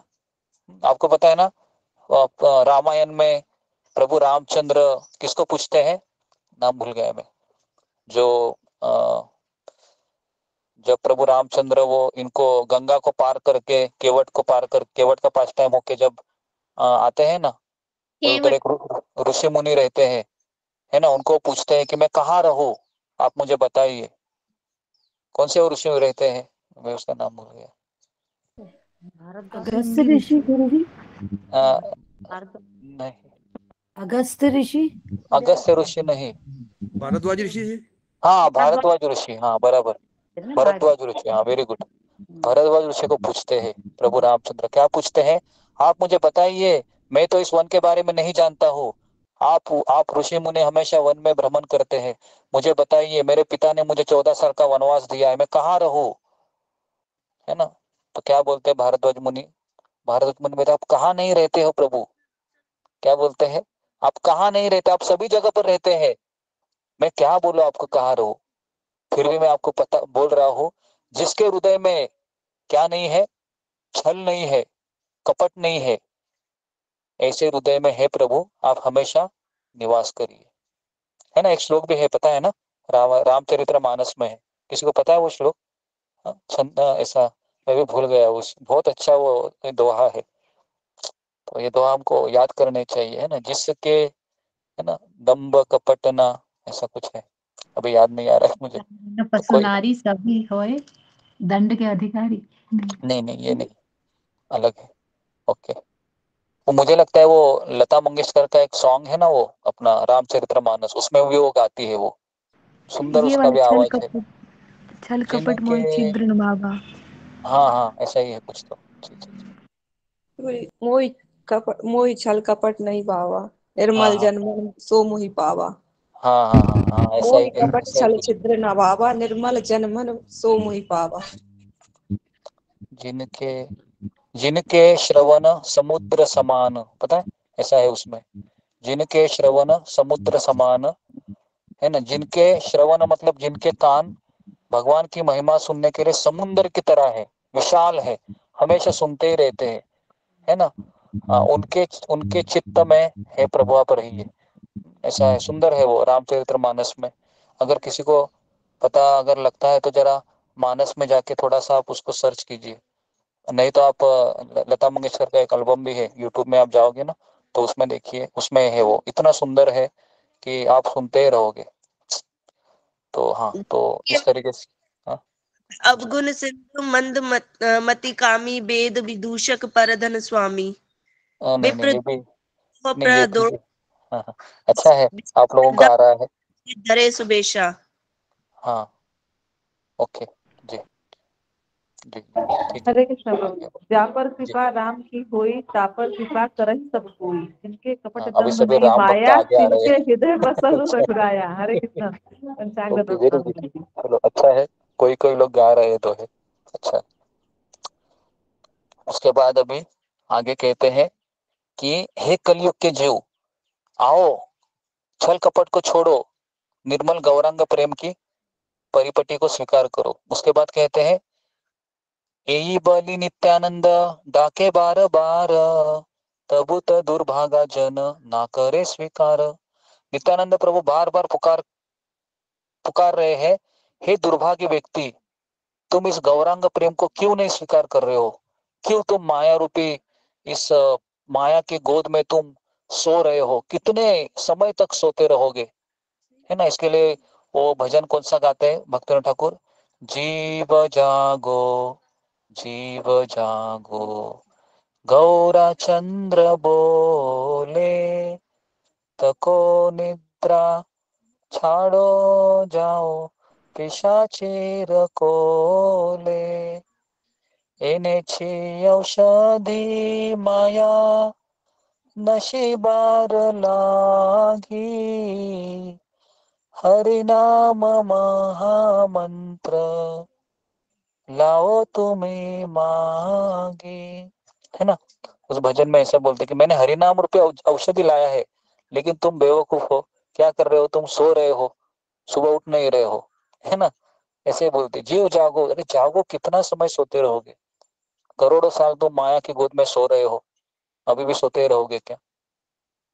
तो मैंने एक दवाई लाई है नींद से उठाने के लिए। कौन सी दवाई है वो दवाई है हरिनाम रूपी। है ना। हरिनाम लाया है, लेकिन हमारा इतना बड़ा दुर्भाग्य है कि कोई हरिनाम को बोलता है ले लो, तो क्या बोलता है? नहीं नहीं नहीं, मैं प्राणायाम करूंगा, मैं रामदेव बाबा के पास जाऊंगा, योगा करूंगा, लेकिन इसको नहीं लूंगा। तो इस तरीके से होता है। ओके। उसके बाद अभी आगे कहते हैं कि न जे ए मन प्रेमे करे अनादर, विचार कोरिया देख हइया तत्पर। वे किस लिए ऐसे प्रेम का अनादर करते हैं? आप स्वयं ही सावधानी पूर्वक इसका विचार कीजिए। क्यों करते होंगे वो? कौन बताएगा मुझे? क्यों व्यक्ति इतना गौर प्रेम कोई देने के लिए आता भी है, क्यों नहीं स्वीकार कर रहा है? जी, कौन मुझे बताएगा इसका उत्तर? क्यों नहीं स्वीकार कर रहा है? गुरुजी, क्योंकि उनमें उतनी काबिलियत नहीं है या उनके अच्छे कर्म नहीं है कि कर्म नहीं है। उनकी स्वीकृति इकट्ठा नहीं हुई है, इसलिए ये समय उनको कारण कृपा है। नहीं मिली है, आसक्ति इसलिए। और मोह के कारण, हाँ, नहीं, इच्छाओं के कारण। सुकृतियों को इकट्ठा नहीं किया अभी तक। अभी तक कोई खाते में कोई बैलेंस ही नहीं है, खाता में कुछ है ही नहीं। ठन ठन गोपाल है, पता है? ठन ठन गोपाल वो ऐसे बजाते हैं ना, वो गल्ला रहता है, पता है आपको? वो गल्ला बजाने के बाद आवाज आना चाहिए ना, पता है ना? सिक्के डालने के बाद आवाज आता है। छोटे बच्चे का देखा है आपने? उसको क्या बोलते हैं? पिगी पैक बोलते हैं ना, गुल्लड़। हाँ, उसको देखो ऐसे आवाज आता है, आवाज से पता चलता है कुछ है इसमें। तो वो जो व्यक्ति को आप बता रहे, उसको आप हिला के देखो, कुछ आवाज आएगा क्या? आवाज ही नहीं आएगा। तो कैसे उसको आप कितना भी बोलो, वो बोलेगा मुझे नहीं करना है यार, चले जाओ यहाँ से, क्यों मेरा दिमाग खा रहा है, ऐसा बोलेगा। समझ में आ रहा है? ऐसा ही बोलेगा। है ना। तो इस तरीके से ये महिमा है। कितना कैसा लग रहा है आपको ये भक्तिनाथ ठाकुर का किताब? अच्छा लग रहा है ना? जी गुरुजी, बहुत सुंदर कितना सुंदर बोल रहे हैं, देखो। बहुत अच्छा लगा, सुंदर लगा। है ना। तो भगवान का कृपा है कि मैंने नवदीप धाम, मैंने सोचा भी नहीं था ये सब बताऊंगा, लेकिन भक्तिनाथ ठाकुर का कृपा है कि ऐसे शब्द आ रहे हैं। ठीक है। तो ऐसा है कि ऐसा लग रहा है कि कंटिन्यू करते ही रहो, है ना, कभी खत्म ही ना हो पूरा। मुझे तो ऐसा लग रहा है, बोलते रहो बोलते रहो बोलते रहो। है ना। ठीक है, और 5 मिनट हम करते हैं अभी। उसके बाद कहते हैं हाँ, तुच्छ सुख प्राप्ति हेतु बद्ध जीवों द्वारा किए जाने वाले अनेक प्रकार के उपाय। क्या बोल रहे हैं देखो अभी। सुख लागी संसार छाड़िया बने जाय, सुख लागी युद्ध करे राजाय राजाय। सुख की प्राप्ति के लिए ही संसार को छोड़कर वन में जाते हैं, और सुख की प्राप्ति के लिए ही एक राजा दूसरे राजा से युद्ध करता है। तो भगवान ने संसार को बनाया ही ऐसे है कि सुख की प्राप्ति के लिए संसार को छोड़कर वन में जाते हैं। इसका अर्थ क्या है? इसका अर्थ है कि संसार में दुख मिल रहा है तो आदमी क्या सोचता है? मैं वन में चला जाऊं। कितने लोगों ने डायलॉग सुना है घर में कि इतना घर में परेशानी है, सोचता हूँ कि वृंदावन में चला जाओ या फिर कहीं दूर चला जाओ जहां पर कोई मुझे सताए नहीं, कोई मुझे बोले नहीं, कोई मुझे ताने मारे नहीं। हाँ चलो 11 लोग हैं कम से कम, चलो अच्छा है, इतने डायलॉग तो सुना है ना, क्योंकि डायलॉग हमेशा रहता है घर में। तो संसार में सभी जीव सुख की प्राप्ति के लिए कहाँ जाते हैं? वन में जाते हैं। और सुख की प्राप्ति के लिए क्या करते हैं? एक राजा दूसरे राजा से युद्ध करता है, ठीक है। उसके बाद सुख लागे कामिनी कनक पाछे धाय, सुख लागे शिल्प आर विज्ञान चालाय। सुख की प्राप्ति के लिए वे कामिनी मतलब स्त्री और कनक मतलब धन संपत्ति के पीछे भागते हैं तथा सुख की प्राप्ति के लिए शिल्प एवं विज्ञान को अपनाते हैं। तो इस तरीके से वो कहते हैं कि सुख प्राप्ति के लिए व्यक्ति क्या क्या नहीं करता है। अभी उपाय बताते हैं। उपाय क्या है? नित्यानंद बले डाकी दुहात तुलिया, ऐसो जीव कर्म ज्ञान संकट छाड़िया। कहते हैं नित्यानंद प्रभु अपने दोनों हाथों को उठाकर पुकारते हुए कहते हैं, हे जीव, कर्म और ज्ञान रूपी झंझट को छोड़कर मेरे पास आ जाओ, मेरे पास आ जाओ, कहते हैं, है ना। और कहते हैं जिस सुख को प्राप्त करने के लिए तुम इतना प्रयास कर रहे हो, मैं तुम्हें वह सुख अनायास ही दे दूंगा, उसके बदले में मैं तुमसे कुछ भी नहीं लूंगा। कौन कह रहा है ये? नित्यानंद प्रभु कह रहे हैं। देखो, मुझे बताइए कि इतना सब हमको मिल रहा है तो हमें दूसरी जगह जाने की कुछ जरूरत है क्या? बताइए। हमारे संप्रदाय में सब है। हमारे आचार्य नित्यानंद प्रभु स्वयं भगवान है, वो कह रहे हैं यहाँ पर तुमको सब मिलेगा। लेकिन अगर मेरे मन में अगर शंका आ जाती है तो क्या होगा? तो फिर हम यहाँ से जा सकते। कितने लोग गए हैं। अभी मैं आपको छोटा सा मैं इंसिडेंस बताता हूँ कि राधानाथ स्वामी महाराज जब सन्यासी बनने के पहले कॉलेज में प्रचार करने जाते थे तो वहां पर एक लड़का था साइंटिस्ट। उसको इतना अच्छा लगा भागवतम गीता, उसने सारा कॉलेज की पढ़ाई छोड़कर वो मंदिर में आकर रहने लगा। और वो इतना पढ़ता था, पूरी गीता पढ़ डाली, भागवत का पहला स्कंद पढ़ लिया, दूसरा स्कंद पढ़ लिया, तीसरा स्कंद, चौथा स्कंद, पांचवा स्कंद में आया तो उसने देखा कि दूध के समुद्र होते हैं, दही के समुद्र होते हैं, घी के समुद्र होते हैं। उसका माथा चकराने लगा। वो सोच रहा कि ये कैसे हो सकता है भाई, दूध का समुद्र। तो उसका पूरा माथा ही घूमने लगा, ये कैसे हो सकता है, दही का समुद्र कैसे हो सकता है, और घी, यहाँ पर तो 1 किलो घी के लिए मुझे 1000 रुपया खर्चा करना पड़ रहा है, और घी का समुद्र। समझ में आ रहा है ना। तो उसका आउट ऑफ सिलेबस हो गया उसके लिए वो चीज। फिर उसने क्या किया? उसने आश्रम को टाटा बाय बाय किया। महाराज को मिला, महाराज को कहा, महाराज मेरा ये मन स्वीकार ही नहीं कर रहा है कि ऐसा कभी हो सकता है। और उसने इस्कॉन को छोड़कर वापस पढ़ाई की तरफ चला गया। वो ये ट्रू स्टोरी बता रहा हूँ मैं। तो इसके लिए देखो, है ना, इतना सब कुछ होने लगे क्योंकि हमारी श्रद्धा की परीक्षा, भागवत पढ़ेंगे ना, पहला स्कंद, दूसरा स्कंद, जैसे जैसे आप स्कंद को, आपकी परीक्षा एकदम स्ट्रिक्ट होती जाएगी। 5वां स्कंद में सबसे बड़ा परीक्षा होती है। फिर छठा स्कंद में ध्रुव महाराज की स्टोरी आती है। 7वां स्कंद में प्रहलाद महाराज की स्टोरी आती है। 9वां स्कंद तो इतना भयानक है कि उसमें तो देवी देवता ऐसे ऐसे कार्य करते हैं, बाप रे बाप। आप सोचोगे कि ये देवी देवता ऐसे कार्य कैसे कर सकते हैं, है ना। सोमदेव का और वहां पर एक सूर्य देव का, सोमदेव का और एक देवता का एपिसोड है ना। वो तो आप सुनोगे तो आपको लगेगा ये तो असुर है क्या, ये तो देवता कैसे हो सकता है, इस तरीके से, है ना। तो वो सब में भागवतम में सब। 10वां स्कंद जब आएगा कृष्ण लीला, तब आपको लगेगा अरे हाँ यार, यही तो मैं सोच रहा था। लेकिन प्रॉब्लम क्या है कि 9 स्कंद भी आपने अच्छे से तैयारी करनी चाहिए, तभी 10वां स्कंद को आप अप्रिशिएट करेंगे, है ना। तो इसके लिए भागवतम ये हमारा एक परीक्षा की तरह है। तो अभी हम ये गौर लीला को हम यहाँ पर विराम देते हैं। तो अभी हम आने वाले 7 दिन हम यही करने वाले, गौर मंडल परिक्रमा। अभी आज हमने क्या, आज टाइटल क्या रहेगा आज का, कि हमने एक मूड, क्या भावना होनी चाहिए नवदीप धाम के अंदर प्रवेश करने के लिए। इसका वर्णन भक्तिनाथ ठाकुर कहते हैं, मंगलाचरण, ठीक है। तो कम से कम हमने 1 घंटा इसके ऊपर कहा, है ना। तो ये बंगाली ये श्लोक आपको सुनना कैसा लगता है? अच्छा लगता है बंगाली? अच्छा लगता है। बहुत अच्छा लगा गुरुजी।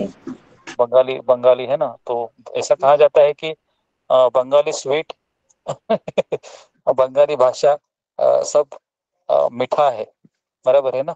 प्रभुपाद हमेशा कहते थे किसी को अगर माँ होनी चाहिए तो कैसी होनी चाहिए, बंगाली होनी चाहिए, और पिता होना चाहिए वो अंग्रेजी होना चाहिए पूरा, जनरल है ना, आगे मुड़ो पीछे मुड़ो दाएं मुड़ो ऐसे, है ना, तो ऐसा ऐसा होना चाहिए, है ना। तो प्रभुपाद हमेशा कहते हैं एक एक एक गुरु होता है ना, वह बंगाली माँ की तरह उसका हृदय होना चाहिए, है ना, और अंग्रेजी की तरह उसका शासन होना चाहिए, डिसिप्लिन होना चाहिए, तभी जाके वो अच्छे से ट्रेनिंग दे सकते हैं।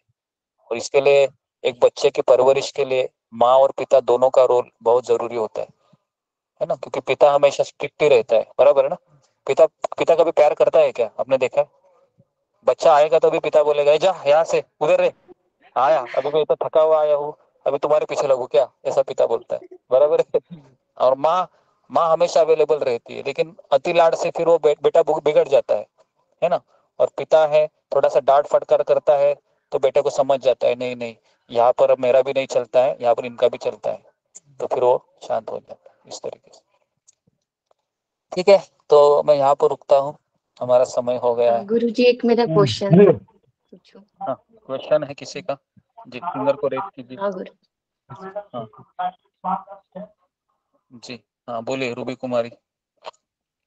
हरे कृष्णा गुरुजी, पंचांग प्रणाम, सभी भक्तों को पंचांग प्रणाम। गुरुजी मेरा ये क्वेश्चन था, जैसे कि आपने बताया कि जो वह भक्त थे जो वह स्कंद पढ़ रहे थे तो उनको अचंभित हो गए। तो गुरुजी हम भी बद्ध जीव है, हमारे साथ भी ऐसे ही होता है कि हम भी तो हमारे साथ भी कभी कभी अचानक से माइंड में आ जाता है कि ये कैसे हो सकता है, तो हम लोग भी सोचने लगते हैं टाटा बाय करने के लिए। तो हम उस वक्त कैसे अपने आप को रोके, ये इसका उपाय? हाँ चलो, अच्छा प्रश्न पूछा है। उस व्यक्ति ने क्यों नहीं, फिर वो महाराज ने उसको बहुत समझाया था उस समय में कि देखो कि ये सब होता है।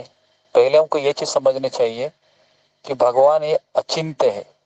अचिंत्य शब्द का अर्थ क्या है? हमारे 50 ग्राम के भेजे से हम भगवान को नहीं समझ सकते, है ना, क्योंकि हमारी इंद्रिय अपूर्ण है, बराबर है। हमारे आंखों से हम कितना देख सकते हैं? 1 किलोमीटर की चीज देख सकते हैं क्या, बताओ? अगर 100 मीटर के ऊपर भी अगर पेड़ है ये मेरा, और पेड़ में छोटी सी चींटी चल रही है, क्या मुझे दिखाई देगा? नहीं दिखाई देगा, बराबर। तो मेरे इंद्रिय अपूर्ण है, कानों से भी मेरी सुनने की क्षमता लिमिटेड है, बराबर है, सूंघने की शक्ति मेरी लिमिटेड है। तो मैं अपने अपूर्ण इंद्रियों से, भगवान पूर्ण है, मैं अपूर्ण इंद्रिय से पूर्ण को कैसे जान सकता हूँ? क्या ये संभव है? संभव नहीं है, असंभव है। तो पूर्ण क्या है? पूर्ण गीता पूर्ण है, भागवत पूर्ण है, चैतन्य चरितामृत है, आचार्य ने लिखा हुए ग्रंथ पूर्ण है। तो मैं पूर्ण से पूर्ण को जान सकता हूँ। समझ में आया? मैं अपने आप को, मैं अपूर्ण हूँ, मैं अपूर्ण से पूर्ण को कैसे जान सकता हूँ? असंभव है। तो इस तरीके से अपने आप को समझाने का, है ना, जब भी वैसे समझ आएंगे। ओके, बहुत उसके बहुत बाद धन्यवाद गुरुजी। कृष्ण मोहन प्रभु। जी गुरुजी, मेरा कोई अपना प्रश्न नहीं है। एक तो अभी चैट बॉक्स में अमिता सिंह माता जी का कुछ आज इंटरव्यू है, तो उन्होंने बोला था गुरुजी से बोल के एक बार आशीर्वाद दिलवा देने के लिए। और दूसरा एक भक्त ने पूछा है कि जो मायापुर धाम जो जाएंगे तो क्या क्या उसमें लेके जाना है, तो इसके विषय में भी आप थोड़ा सा बता दीजिएगा। क्या क्या कैरी करना है उनको, लगेज वगैरह, और क्या क्या सामान वगैरह लेके जाना है। जी, दो चीजें। ओके, ठीक है। तो हम कल इसके बारे में बताएंगे आपको कि क्या क्या कैरी करना है। तो उससे अच्छा है कि, क्योंकि बैग पहले से रेडी रखना अच्छा रहेगा, है ना, नहीं तो जिस दिन ट्रेन का टिकट रहेगा उस दिन भागा दौड़ रहेगी। तो कल ही मैं बताऊंगा इस चीज के बारे में। और ये अमिता सिंह माता जी के लिए हम शुभेच्छा देंगे उनको कि वह एक तरीके से अपने एग्जाम को ये करे, और सुबह के सत्र में भी आए, है ना, अटेंडेंस भी लगाए है ना, क्योंकि केवल हम भगवान को प्रार्थना तो करेंगे, लेकिन साथ साथ सारी चीजें भी होती रहनी चाहिए, रिपोर्टिंग करना है ना, इस तरीके से। जी प्रभु जी, धन्यवाद। ओके, नेक्स्ट है कैलाश विजय विग्रह हाँ कैलाश प्रभु। हाँ, हरे कृष्ण बोल रहे नाम प्रभु। इसी वजह से अपन वो बेंगलोर से जाना है, तो मायापुर कैसे पहुंचेंगे?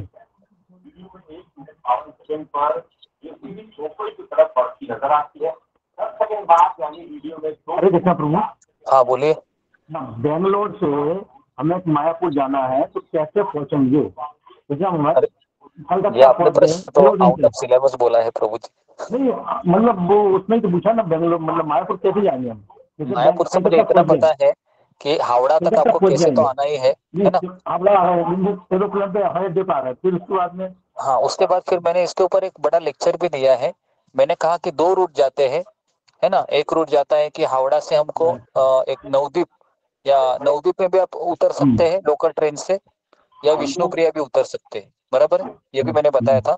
दूसरा रूट है कि उसमें आपको कम से कम 3 घंटा लगेगा ट्रेन से, 3 साढ़े 3 घंटा।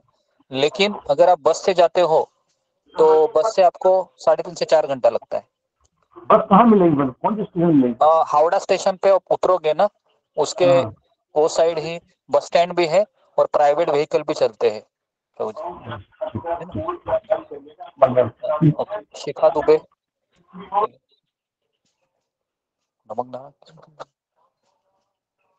शिखा दुबे। हरे कृष्णा गुरुजी। गुरुजी हम हाँ, लोग बोलो। मायापुर वहाँ इस्कॉन टेम्पल में ही जाएंगे ना? हाँ इस्कॉन टेम्पल में ही जाएंगे हम जी। हाँ, ये इसके पापा पूछ रहे थे, मैं बोली गुरुजी से पूछ के बताऊंगी।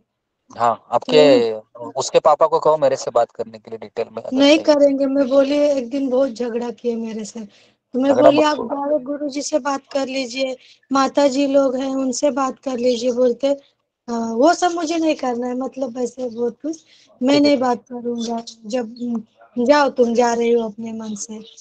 तो मैं बोली इतने सारे लोग मेरे साथ है तो मुझे किसकी डर है, स्वयं कान्हा जी मेरे साथ है, तो और किसकी जरूरत है? वहां जाने के बाद तो सभी मिलने वाले हैं, मैं वीडियो चालू करके आपको दिखाऊंगा। फिर भी अभी तक कुछ कुछ बोल ही रहे, जाने दो। ऐसा कुछ नहीं। ओके ठीक है। उषा ठाकुर। हरे कृष्ण गुरुजी, पंचम प्रणाम। हाँ गुरुजी, आप हमेशा कहते हैं कि जब हमें किसी भी देवी देवता के मंदिर जाना चाहिए तो उनसे प्रार्थना करना चाहिए कि हमें कृष्ण के चरणों में सेवा दे, भक्ति दे। तो जब हमें राम जी के मंदिर जाना चाहिए तो क्या प्रार्थना करना चाहिए? राम जी तो भगवान है ना, और देवी देवता ये भगवान के भक्त हैं। तो हम शिव जी के मंदिर में जाते हैं, जैसे शिवरात्रि है अभी, तो मैं तो यही कहूंगा कि जिन्होंने इस गुरु शिष्य परंपरा को स्वीकार किए है ना, पूरे एकदम 100% श्रद्धा से, है ना, तो फिर वह भी शिवरात्रि है तो शिव जी के मंदिर में जा सकते हैं, दूध लेके बेल लेके पूजा कर सकते हैं। उनको हम प्रार्थना कर सकते हैं कि मुझे कृष्ण भक्ति में आगे बढ़ने के लिए आपके आशीर्वाद की जरूरत है, तो मुझे आप आशीर्वाद दीजिए, है ना। ये भावना हमारी होनी चाहिए। लेकिन व्रत नहीं करना चाहिए, क्योंकि व्रत करने से क्या होता है कि वह फिर चीज है थोड़ा सा अलग अलग दिशा में चली जाती है ना। तो ऐसा नहीं है कि जैसा भी मैं ना ये पूछ रही थी कि जैसे कि हम राम जी को ये कहें कि हमें कृष्ण के चरणों में प्रेम दीजिए, अथवा हम ये कहें कि हमें आप अपने चरणों में प्रेम दीजिए, अपने चरणों में सेवा दीजिए। नहीं, राम और कृष्ण एक ही है ना, राम कृष्ण विष्णु ये सब एक ही तो व्यक्ति है, केवल रस अलग है। राम के सामने यही पूजा कर सकती है कि मुझे आपके प्रति रुचि उत्पन्न हो, मुझे आपके प्रति रामायण के प्रति मुझे प्रेम उत्पन्न हो। तो इस तरीके से हम पूजा, इस तरह से हम उनको दे सकते हैं राम जी को। लेकिन देवी देवताओं को थोड़ा सा हम अलग तरीके से हम उनका सामने उनकी भी हम पूजा करते हैं, लेकिन ये समझ कर कि वो बहुत बड़े वैष्णव है ना। भगवान समझ कर पूजा करेंगे तो हम फिर गलत है, व्यवहार है। हम वैष्णव समझ के पूजा करेंगे तो ये सही व्यवहार है। इसके लिए दूसरा नाम अपराध क्या है? देवी देवताओं को भगवान के समान समझना ये अपराध है, और देवी देवताओं को भगवान से अलग समझना ये भी एक अपराध है। ठीक है, इस तरीके से बिना